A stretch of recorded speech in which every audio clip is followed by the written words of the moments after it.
We pray, Lord God, that we will be able to be empowered to live out the truth of your word. Maisabuhay namin ang katotohanan ng inyong salita.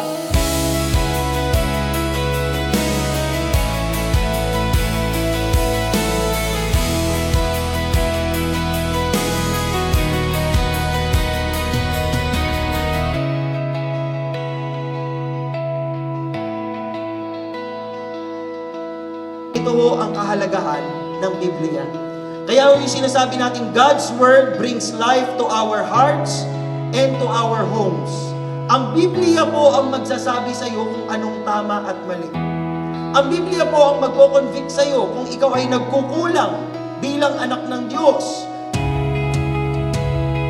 Panginoon, I will represent you well in this municipal hall. I will represent Jesus the best I can.